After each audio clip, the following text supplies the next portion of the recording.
My grandmother was a filthy, disgusting, evil, mean human being. I know that sounds rough, but she would point at me with this broken finger because she had a little melanoma in her knuckle. Like the third ghost in Scrooge that points at the grave. And she would hiss at me from her oxygen tent, "Frank, I will kill you if you ever bring home a black girl." And I thought, oh my God, how am I gonna tell her about Lionel?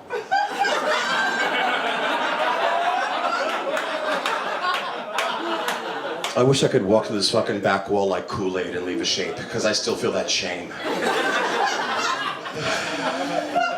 My sister lives in fear.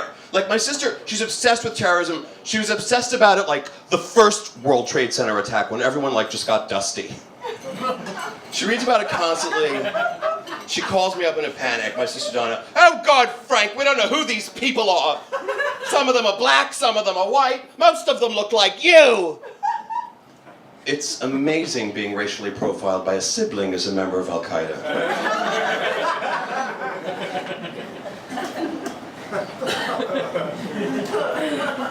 You ever stand outside of a gay bar and look at your iPhone and say, "Oh my God, Madonna's been shot!" So I'm on this plane. And every time I get up to stretch my legs or use the restroom, this little white woman is just literally growling at me. And I feel such tension, you know? Like, obviously I'm this aggressive guy, but I don't want to make anybody uncomfortable. I'm vulnerable too, so I had to break the ice.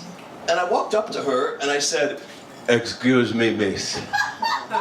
Have you told Allah you love him today?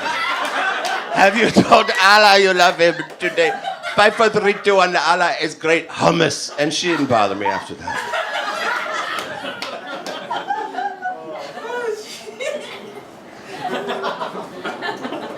You ever look at porn from the 80s and wonder if all the models are dead? So I live over in Williamsburg, Brooklyn.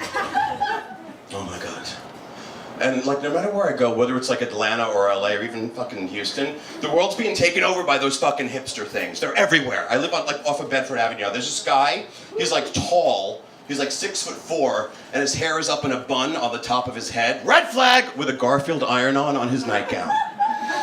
The girlfriend looks like an angry clown. She has like a neck tattoo and like a Sophie's Choice Holocaust haircut. I overhear him say to her, I overhear him go, "Sometimes I think you're just a little too sensitive, and I don't want to say don't be so sensitive because that isn't fair."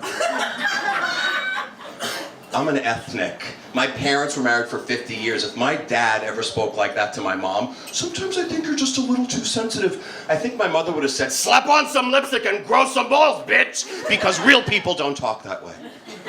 "Sometimes I think you're just a little too sensitive." Those people are people who sign their letters with words like "fondly." Best. How you doing? You're okay? What's your name? Ella. Ella?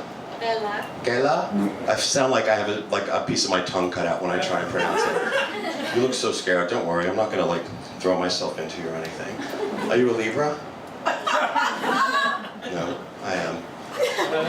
Janis Joplin hated Libras. I realized recently that blondes really do have more fun. It's because they're white and no one bothers them. My first, Ella.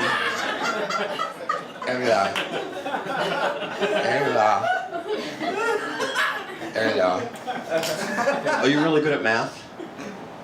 You are. Fuck. When I got a 65 in algebra, I was like, whoa, I passed, but who gives a shit? My first college roommate was named Maxwell Britton III. And when we first moved in together, I overheard him on the phone. "Hello, mother. I've got a very colorful roommate. Like something out of the Corleone family." And after I shot him, I called my mother up. And I was like, "Ma, what's the story? What race are we?" And she said, "Shut up, we're white!" Because she knew we just made the cutoff.